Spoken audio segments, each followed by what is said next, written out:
Good evening, viewers. This is Health Up. We're happy that we're here discussing much about our health and empowering us with information and with knowledge, and looking forward that you're going to make and we are making a difference in our lives as we proceed on with this. Thank you so much. My name is Onesimus Mogo, and I'm going to be a host tonight, coming to you from the Oak Medical Center right there in Thika, and we are happy to be here. My guest tonight is Eunice Masharia. I'm going to give her an opportunity to introduce herself. She's a reproductive health expert. Let me give her the opportunity to just introduce herself as we proceed on. Yes, karibu sana. Okay, thank you, Onesimus. My name is Eunice Masharia Wamboi, a clinician with a specialty in reproductive health, working within Kiambu County. All right. Thank you so much, Eunice. We are happy to have you tonight, and we believe that this is going to be resourceful as we proceed on with this particular discussion. Maybe as we introduce the topic and what you're going to be discussing tonight, probably you could also tell us, when we talk about reproductive health, before we go to the issues we're going to be discussing tonight, what do you exactly mean when you say reproductive health expert or reproductive health specialist? What is all this? Or the reproductive health specialist basically is what we call the obstetrics and gynecology. That's what most of the people are familiar with. And it entails managing issues that pertains to pregnancy, issues that pertains to reproductive health in terms of gynecological conditions.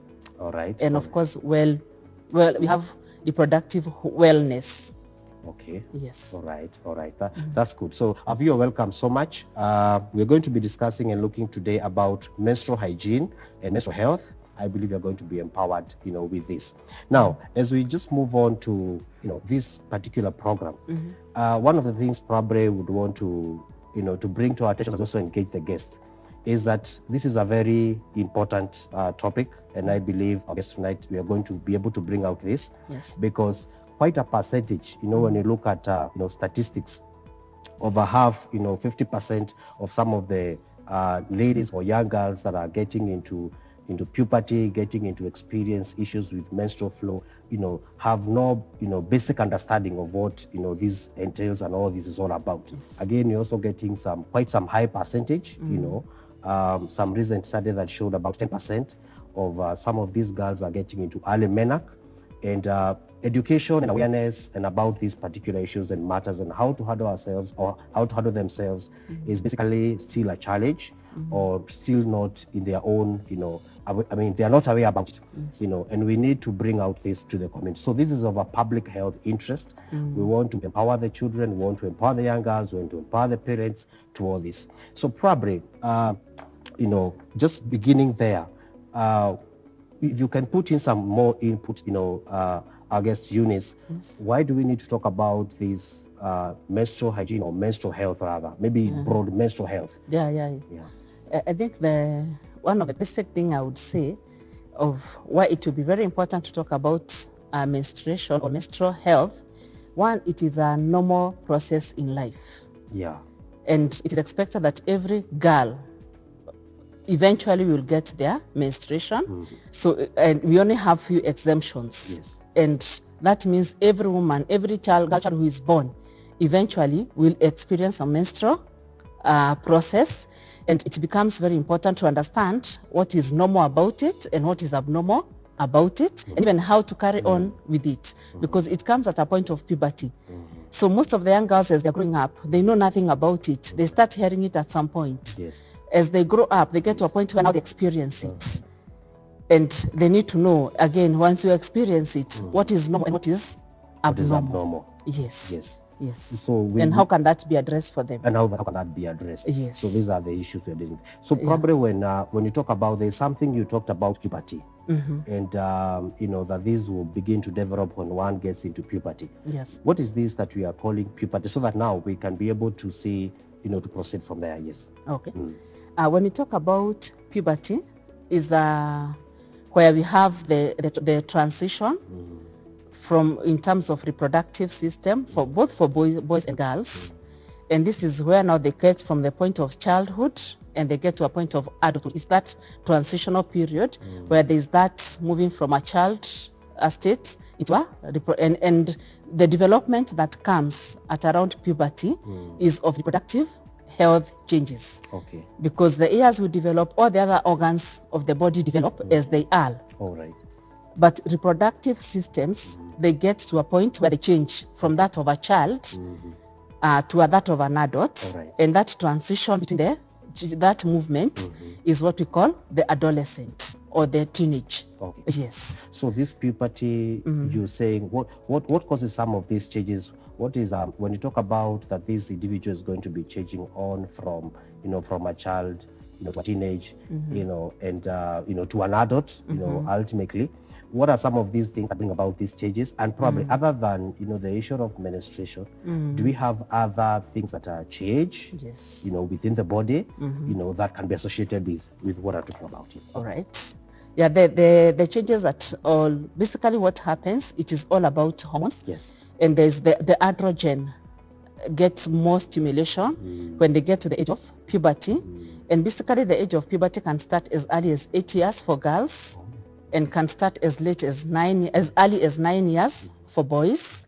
But it ranges from there to about 15, 14 years. But it can come that early. And when the hormones changes come, Absolutely. there are definitely changes that also comes to the body. Yes. And this young person will observe those changes. And primarily the first change that comes, it is the banding of the breasts. Okay. They may not really grow. What you're going to notice is a girl is that the breasts start getting some budding, because all of us, boys, girls, they all have breasts. Yes. But at the point of puberty or adolescent, that's when now the girls start becoming different from that of a boy. And you find there's that banding. After the banding, we call that puberty. After the banding of the breasts, it is later followed by development of the pubic hair. All right. And also the hairs on the axillary areas. So you're saying that different body parts Different bodies have actually different changing, changes. and there are different changes. So there are changes Yes. we are seeing, within the body structure. There are changes we are seeing within the breast. There are changes we are seeing, we're talking about pubic hair, axillary hair. Yes, There are yes, basically yes. all these type of changes. All those Are there changes. some emotional changes that also do take place? Yeah, of course, within- teenage has also the other things. And maybe to say after all those development, even the pubic hair, now they also get their menstruations. Oh, okay. And for most of the people, at least when the menstruations come, it looks like it has now matured the adolescent aspect for a girl. Yes. But in terms of what you're asking, the emotional aspects, definitely when these hormones are setting in and the changes that comes, it comes with some psychological effects. It comes with emotional effect. And definitely the psychological and emotional effect will also affect their social life Okay. at a bigger picture because of the changes that are coming with adolescents. And one of the things that happens, they start becoming more aware of themselves in terms of sexuality. The girls start realizing, I'm a girl. Yes. Yes. I don't look like my brother or my cousin. That's the time they start now. I no longer have a flat chest. Yes, and I they mean, start becoming conscious about it. Yes. And aware Before they sometimes- could yeah. see, yes, we don't look the same.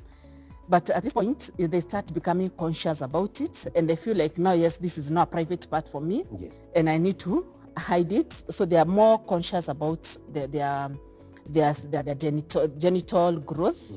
The other thing, they also, and their sexuality. And of course, the other thing that comes in is, especially for girls, because that's where we have cyclic changes within the menstruations, the puberty, you find they get emotional effect much more. And they get to a point where they are happy and excited, then easily get offended, Yes. they get annoyed. Then generally at that point, all teenagers, they feel above, on top of the world. They know everything, they are They coming. feel like know everything. They don't need more advice. They are no longer children. They are no longer kids. Yes, All right. yes. So you find at that point a lot of, besides what is going through their body, in the society, there are also so many other effects. Have so many other effects. Yes, coming out them. are going around them. And again, of course, they're coming from families, and sometimes it does not go well when they look like they know so much, yet the parent know more than them, but they want to act like wewe hujui, sisi tunajua. There's something that you just mentioned as you are talking, Yes. and you said sometimes we are getting these children, if I use that word, transit from childhood into early teenage, Yes. early alone in life than we, than it was actually before. Yes. So do you think, or what would you say about this kind of transition? Because some studies have also shown that approximately a small percentage, well, not small percentage, but about 10% Yeah. of some of these girls are getting into, they are developing sexually, even coming to the age of, to the time of menarche, which are going to, tell us, more about it, earlier on in life. What would you say is really contributing to this? Because this age group is not necessarily what we used to have, before as it were. Okay. I think one of the things that happens, in as much as it is something that is happening in the body, there is also a lot of environmental factors that influence the development of a teenage. Yeah. Starting from the diet, what they are feeding on. Yes. Yeah, like for the period to start, there is a certain percentage of the body fat that is required. And I think it is more common on the children who are maybe coming from urban than the rural setups. Yeah, okay. Because you find the children in the rural setups, they're more active, burning a lot of fat and all that. So you may find their puberty setting, especially when it comes to menstruation, much later compared to those in the urban. And again, you find most of the ones that have a bit of higher BMI, they're likely to have their menses much more earlier. However, that is not exclusive, because we have others with different BMI and all that, and they have their menses early. Okay. But one of there are also, besides the physiological part, there is also the environmental factors. Yes. All right. So when you say, when you compare these rural, setups, you are probably telling us that some of these children, do some extra manual work, they are more or less more engaged in physical activity, when you compare that with urban setups. When you talk about diet, what do you think, or what did you say about this diet in rural and urban setup that seem to have, a relationship with how fast or how, soon that these particular girls develop? Okay, we may not necessarily say rural urban, because again, feeding is issue of family and all that. Yeah, but again, you find if you want to go that way, you would look at it that in urban there are more junks, which have more fat deposition compared to the rural setups. The rural setup. Yes. Okay. Yes. Now, when you talk about boys and girls, just before we move from that point, are these developments that are taking place within girls, are they also happening to boys, to young boys? Yes, even the boys have their development at that particular point. Also hormonal related? Also hormone related. That's when the testosterones become more active, and they start the production of the sperms, and they also have the physical body changes. Rarely do they have emotional changes, but they have the physical body changes, the boldening of the shoulders. And of course, what happens to the young girls, you find they also have the figures. Yes. That's when they start developing the figures, the one figure along the hips. Yes. For the boys, they get a lot of fat deposition on their shoulders, and they become the masculine. Become masculine. They feel that they are the men of the house. And they are the men of the house. Something has changed, the father, there is another one who has just arrived. Yes. They are developing. They are changing. The voice becomes hoarse. Yes. Yes. Now, and they also become aware. They are more aware about themselves. They realize, this is my sister, this is my cousin girl, and I should not do 1, 2, 3. We can't shower together, and that kind of changes. And of course, that's the time they start writing notes too. Okay. To the member of the opposite sex, to some that they have something to express from I their think hearts. now they are writing SMSs. The days where the letters used to be written are just over. Posters are not very much operational. All right. Yes, but that's the time in earlier age where you'd find a note in your book. Somebody borrow your textbook and return it with a small note, just bringing in some expressions. There's some messages being portrayed, which are also supposed to just give a feedback. Yeah, because they get that attraction to the opposite sex. And it also happened to the girls. My concern is to that parent, who has, these children growing and they are almost teenage, going into teenage. And, they're just about that time where secondary sexual characteristics are beginning to develop. What message do you think because with all these things that we are saying, you know, and the changes that are taking place, and the preferences and the emotional issues and changes that are taking place, mental issues, you know, some of them becoming shy, it's a time now to change, you know, you can no longer sleep same bedroom with your sister and all that and all that. What message would you have to that mother and that father, you know, who has these children growing around them?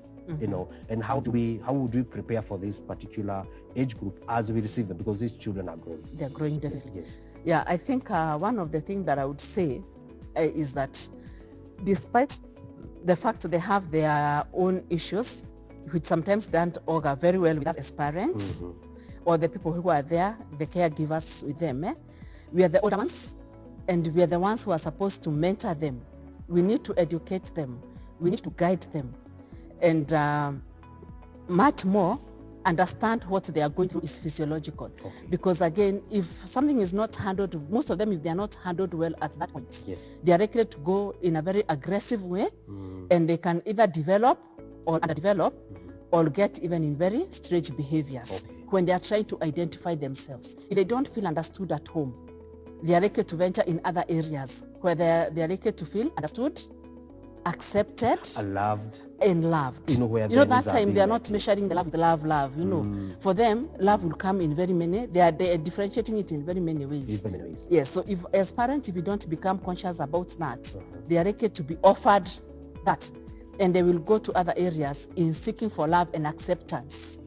Yes. Right. So we are saying that we need to be conscious.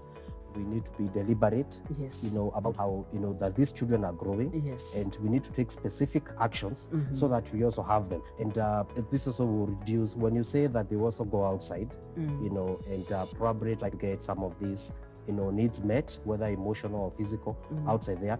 It also means that we're also exposing them, you know, to other ills outside there. We don't want to expose them to early teenage pregnancies, you know, risk of contracting HIV and other STIs and these kind of things. Right? That's good. Now, of course, you don't let them have their way. Okay. There's a balance. There's a balance. So it's not whatever, you know, they ask that you just donate. What they're thinking is life may not really be it, but they need you for guidance. And they will not remain teenagers forever. The understanding is getting better as the days go by.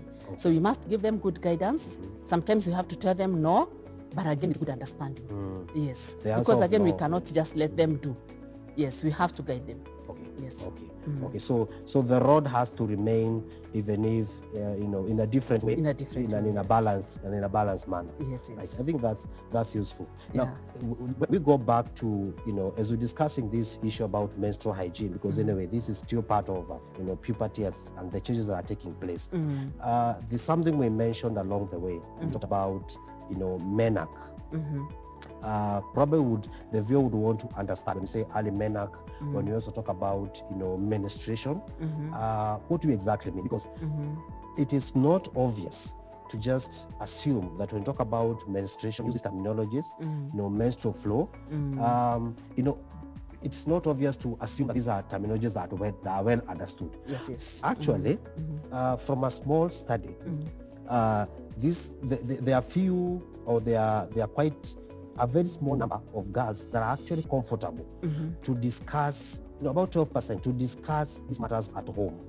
So, you know, with their mother, you know, and well, with their father, that's possible, that's practical, you know, discussing it within the family setup, or probably with their older sister. And I'm sure we have viewers, you know, that are watching us, and they are, you know, following up this show, this particular program.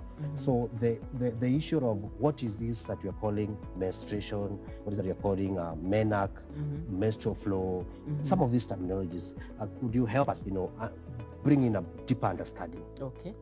Yeah, as we have mentioned the word MENAC, and basically the word MENAC, it means the onset of menstruation. We have said this girl, from the time she's young, it will get a day when she's going to see her first menstrual flow. Okay. So when the first menstrual flow, when that flow is seen, that is what we call the age of MENAC. And many people will not even know its importance, but the doctors would always ask them at some point when they go to hospital, when were your first periods? Yeah, because there are a lot of information that we use from there. But many may not have even been conscious. But all the same, we're not asking you for the dates And they for are, the you know, month. the details, Yeah, because the we'll ask you, nitty-gritty. I'm asking you that when you're in your 30 years or something, yeah? Yes. But at least you can remember which year Yes, which year it was. it was, Yes. and then you know how old was I. Yes. Yes, because we call it the age of MENAC. Yes. That is the age when your first periods came. Yes. Yes. Exactly. Yes. Menstrual cycle. What do you exactly mean? Just definition, just small. Yes. Just a brief. So when that one first period comes, Yes. it starts giving us a cycle A cycle. for this young girl. And this cycle is that from that day, we are going to record the first menstruation. Yes. And the first day of menstruation, it becomes the first day of the next cycle. Okay. Because we call it, actually in the layman, we talk about monthly period. Yes. People talk about monthly period, like it's expected every single month. Yes. But when you call it menstrual, because it's not always, sometimes it will come every month, but you may find the duration it takes the same period. Eh? Yes. So after that, what follows, it is now, as I've mentioned, a cyclic thing Yes. that will be happening. So a certain duration, people have different durations. With the lowest days, number of days that a normal menstruation would come would be after 21 days. Okay. And the longest 35. People are different. People are different. Yes. More than that, our viewers, you know, this is Health Up program, and we have this weekly show, and I'm glad that you joined us today. Down there are numbers that are going, you know, cross and coming and passing. Kindly, you know, interact with us. You can send in an SMS. You can send in a question through that, and we'll try and you know, answer your question probably at the end of the show through that particular SMS. And we are happy that you joined us. You can share also this. I believe you're also live on Facebook, on a social media platform, and YouTube. We're just discussing about, you know, menstrual health and menstrual hygiene. And at that point, whereby we're looking at, you know, what is this menstruation, MENAC, and all these particular issues. And maybe before we head on for, you know, for a break, I would want you probably to talk about a cycle. Are we talking of you know, a calendar month, you know, that you know, from date 1 to, you know, date 30? Are we talking of we always say it's a particular number of days, but what exactly is this cycle, and what are the variations that are within the normal ranges? Okay. Yeah, as I have mentioned, everybody will have their cycle. So we are not using the calendar. Yes. In terms of January to December. We are looking at you as a person, me as Eunice. Exactly. What is my cycle? And I've said there are people who have a cycle as short as 21 days. Like after every 21 days, their periods will come. This person who have 21 days, if their periods come on 2nd of November, Exactly. by 22nd of November, they are likely to get also another menstruation, but that is normal for them. All right. So that's what I'm saying. It is not calendar month. but it is how many days does it take for you before your next periods come. Yes. All right. And I've said it range. There are some people who have it as short as 21 days, and it will go up to, there are people who have it as long as 35 days. 35 days. Yes. Is it possible for a particular individual to, you know, at some point that someone receives their menstrual flow after every 23 days, for example, after every 25 days, because we have given a range, or does an individual assume a particular number of days, or does it range within an individual? It would range within an individual, and we always encourage girls and women to know what is my normal cycle. What happens initially when the menstruation starts, for most of the young girls, it takes maybe even 1 or 2 years before their cycle is well established. Okay. Yes. And some may go even for 2-3 months before their periods come again. Some will go to school and they will only come when they come for the holiday and all that. Especially the first 1 or 2 years. There are some who may have their cycles well established from the beginning, but there are those who may have it, they take a while without ovulation and their cycles are not regular. But after those 2 years or so, they're ready now to have a normal pattern. A normal pattern. A normal pattern. Okay. Yes. For majority, they will have a normal pattern, maybe after 2 years or so from when they started their menstruations. So we are saying there's basically a variation from the normal, but with time there is some stabilization that happens. Yes, There's somewhere that an individual will get the flow, the cycle becomes stable in that sense. Yes. Right? So you are ensuring a mother out there, who has a child or who has this particular girl at that particular age, that sometimes there are variations within the norm. Yes. All right. Yes. And when you talk about menstruation and menstrual cycle, another term comes in, menstrual flow. What is this cycle flow? Are they the same thing, or is there a difference? And what is the difference if there is? The difference when you talk about the cycle is the duration it takes before another periods come. All right. When you talk about the flow, when this period starts, how much of the amount is lost, or the bleeding that happens, because of course it flows as a blood. How much of it is observed? How many parts does this person have to change? That's what you measure with and all that. And again, you want to see how many days does it flow. Again, it also has a variation. There are some people who will, it ranges from 3 days to about 7 days. Yes. Okay. So there are some people who may have, by the 3 days, by the 4th day, it's adding. Others may go up to 7 days. And there are some people who may realize, for me, it has always been about 7 days. It has always been about 7 days. Yes. And that is still within normal for them. Yes. When you talk about, the 3 to 5 days, are we saying that the amount of flow is the same, or are there also variations in that? The amount will also differ All right. with individuals. All right. Yes. And that's why it's good for somebody to know they are normal. Okay. Yes. So that if there is any change, then you'll also be able to quickly identify your abnormal aspect. All right. Because if it comes for 3 days for you, then you start getting it 5 days. Yes. You start getting to 7 days. Yes. You want to seek for For help. For medical yes, help. For medical or help. some consultations. But again, you rule out other things that may give some abnormalities. Yes. Is the same. Yes. All right. Yes. I think hold it there. Kindly don't touch that down. Let it remain elevate. We are going on for a short break. And then when we'll be back, we'll be able to see some of the other things and some of the other aspects as we continue more on menstrual hygiene. Kindly share these on your social media platforms, and we believe that is of a benefit to you. Thank you. Looking forward.